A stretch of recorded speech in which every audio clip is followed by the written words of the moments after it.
বৈশাখ মাসের সর্বশ্রেষ্ঠ দিন অক্ষয় তৃতীয়ার দিন। আগামী 6ই বৈশাখ 20 এপ্রিল সোমবার অক্ষয় তৃতীয়া এই বছর সম্পন্ন হতে চলেছে। আমরা সকলেই অধীর আগ্রহে এই দিনটির জন্য অপেক্ষা করে থাকি। অক্ষয় তৃতীয়ার দিনটি আমাদের কাছে যথেষ্ট গুরুত্বপূর্ণ।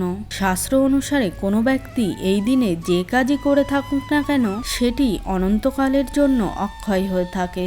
আর সেই কারণেই বলা হয়ে থাকে, যদি কোনো শুভ কাজ আপনি করতে চান তাহলে এই অক্ষয় তৃতীয়ার দিন শুরু করুন। ব্যবসার কাজ হোক কিংবা জমি বাড়ি কেনা, যানবাহন বা গহনা কেনা, এমনকি বিবাহের মতো শুভ কাজও এই পবিত্র অক্ষয় তৃতীয়ার দিন সম্পন্ন করার জন্য একটি অন্যতম পবিত্র দিন। অক্ষয় তৃতীয়ার দিনটিকে কেন এত পবিত্র দিন হিসাবে গণ্য করা হয়, আজকের ভিডিওটির মাধ্যমে আপনাদের সামনে আলোচনা করব। এই পবিত্র অক্ষয় তৃতীয়ার দিন আমাদের কোন খাবার গ্রহণ করা প্রয়োজন। এই পবিত্র অক্ষয় তৃতীয়ার দিনটি পালন করুন অথবা নাই করুন, কিন্তু এই অক্ষয় তৃতীয়ার দিনে অবশ্যই এই খাবারটি গ্রহণ করার চেষ্টা করুন। এর পাশাপাশি আরও একটি গুরুত্বপূর্ণ বিষয় আপনাদের সামনে আলোচনা করব, তা হলো এই পবিত্র অক্ষয় তৃতীয়ার দিন কোন দ্রব্য বাড়িতে আনা শুভ। এই বিষয়টি বলা হয়ে থাকে যে এই অক্ষয় তৃতীয়ার দিন যদি আপনি বাড়ির বাইরে বের হন তাহলে কখনোই খালি হাতে বাড়িতে প্রবেশ করতে নেই। এই দিন অন্তত একটি দ্রব্য অতি অবশ্যই আপনাকে বাড়িতে নিয়ে আসা প্রয়োজন, কারণ অক্ষয় তৃতীয়ার পবিত্র দিনে খালি হাতে গৃহে প্রবেশ করা একেবারেই উচিত নয়।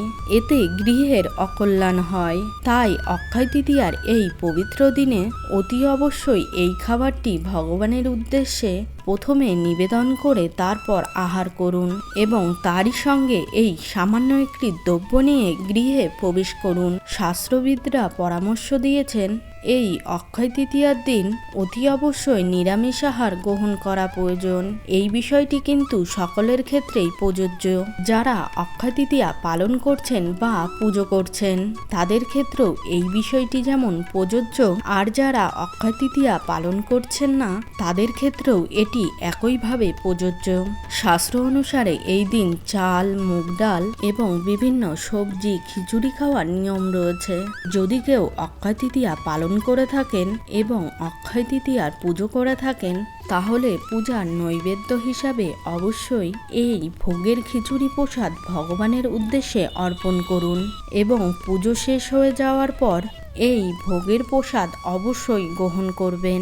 এই বিষয়টি নিশ্চয়ই আপনি জানেন যে এই পবিত্র অক্ষয় তৃতীয়ার দিনে মা লক্ষ্মীর প্রতীক স্বরূপ কোনো কিছু দ্রব্য কিনা অত্যন্ত শুভ ফলদায়ক হয়ে থাকে। মা লক্ষ্মীর প্রতীক হিসাবে দানাশস্যকেও গণ্য করা হয়। চাল মা লক্ষ্মীর একটি অন্যতম প্রতীক। তাই অক্ষয় তৃতীয়ার দিন যদি আপনি বাড়ির বাইরে কখনো যান তাহলে চাল, ডাল বা বিভিন্ন প্রকার দানাশস্য আপনি কিনতে পারেন। এর পাশাপাশি অক্ষয় তৃতীয়ায় সবুজ শাকসবজি কেনা অত্যন্ত শুভ হিসাবে বিবেচিত। শাস্ত্র অনুসারে এই সবুজ শাকসবজি আমাদের কাছে প্রকৃতির আশীর্বাদ স্বরূপ। এই দিনে যদি কখনো বাড়ির বাইরে বের হন তাহলে দানাশস্য কেনার পাশাপাশি সবুজ শাকসবজি অবশ্যই কিনবেন এবং তাই দিয়ে ঠাকুরের উদ্দেশ্যে ভোগ তৈরি করে ঠাকুরকে অবশ্যই নিবেদন করবেন। পুজোর পর সেই ভোগের প্রসাদ গ্রহণ করবেন এবং অপরকেও প্রদান করবেন। ভোগের এই প্রসাদ প্রস্তুত করার সময় অতি অবশ্যই সামান্য হলেও ঘি নিবেদন করবেন। যদি আপনি ঘি নিবেদন করেন তাহলে এতে মানসিক এবং শারীরিক ক্ষতিকর উপাদান দূরে থাকতে সহায়তা করে। তাই অতি অবশ্যই সামান্য পরিমাণ ঘি কিনে বাড়িতে আনুন এবং এই ঘি ঠাকুরের ভোগের প্রসাদে নিবেদন করুন এবং কিছুটা পরিমাণ অবশ্যই আলাদাভাবে সরিয়ে রাখুন। তা দিয়ে আপনি ঠাকুরের সামনে একটি ঘিয়ের প্রদীপ জ্বালান। যে কোনো পবিত্র কাজেই ভগবানের সামনে ঘিয়ের প্রদীপ জ্বালানো অত্যন্ত শুভ ফলদায়ক হয়ে থাকে। এরপর যে বিষয়টির কথা বলবো তা হলো, যদি আপনি অক্ষয় তৃতীয়া পালন করে থাকেন বা কোনো দেবদেবীর পুজো করে থাকেন তাহলে এই দিন আখের রস পান করে উপোস ভঙ্গ করার চেষ্টা করুন। তাই উপোস করার পর যখন সাধারণভাবে শরীর ক্লান্ত থাকে সেই সময় আখের রস পান করলে শরীর সতেজ থাকে। তাই উপোস ভঙ্গের পর আখের রস পান করার কথা বলা হয়ে থাকে। আখের রস যদি না পান সেক্ষেত্রে আপনি ডাবের জলও পান করে উপোস ভঙ্গ করতে পারেন। এই পবিত্র অক্ষয় তৃতীয়ার দিন যে দ্রব্যটি কেনা সবথেকে বেশি শুভ তা হলো সোনা বা রূপোর ধাতু। কিন্তু বহু মানুষের ক্ষেত্রেই সোনা বা রূপো কেনার সামর্থ্য থাকে না। যদি সোনা বা রূপো কিনতে নাও পারেন তাহলে অন্তত এই দিন নিজের সামর্থ্য অনুযায়ী অন্য ধাতুর তৈরি যে কোনো জিনিস আপনি অবশ্যই কিনতে পারেন।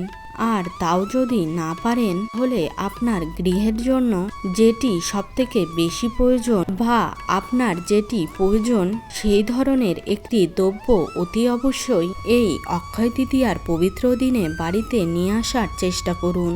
মনে রাখবেন এই পবিত্র দিনে আপনার প্রয়োজনের জন্য যে দ্রব্যটি আপনি কিনবেন সেটি নিশ্চিত রূপেই ফলপ্রাপ্ত হবেই হবে। এই অক্ষয় তৃতীয়ার আরও একটি অন্যতম গুরুত্বপূর্ণ কাজ তা হলো দান ধর্ম।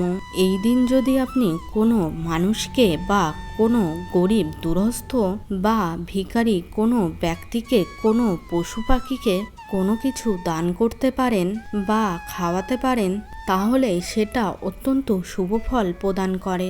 এই দিন আপনি ঠাকুরের উদ্দেশ্যে বা কোনো দুরস্থ দরিদ্র মানুষের উদ্দেশ্যে বা কোনো বাচ্চাদের উদ্দেশ্যে লাড্ডু দান করতে পারেন, কোনো প্রকার দানাশস্য দান করতে পারেন অথবা কোনো বস্ত্র দান করতে পারেন। কিছু না কিছু হলেও অতি অবশ্যই কিন্তু এই দিন আপনার সাধ্য ও সামর্থ্য অনুযায়ী দান করুন, কারণ এই দান অক্ষয় হয়ে লেখা থাকবে চিরজীবনের জন্য। আপনি ঠাকুরের জন্য যা তৈরি করছেন বা আপনি নিজে খাওয়ার জন্য যা তৈরি করছেন তার থেকে সামান্য কিছু পরিমাণ আপনি এই দিন গরিব দুরস্থ মানুষ বা বাচ্চা অথবা কোনো পশু পাখিদের উদ্দেশ্যে দান করুন। সর্বশেষ যে বিষয়ের কথা বলবো তা হলো এই দিন যেহেতু একটি পবিত্র দিন এবং একটি সুন্দর দিন, তাই এই পবিত্র দিনে মিষ্টি মুখ করুন এবং বাড়ির সকলকে মিষ্টি মুখ করান।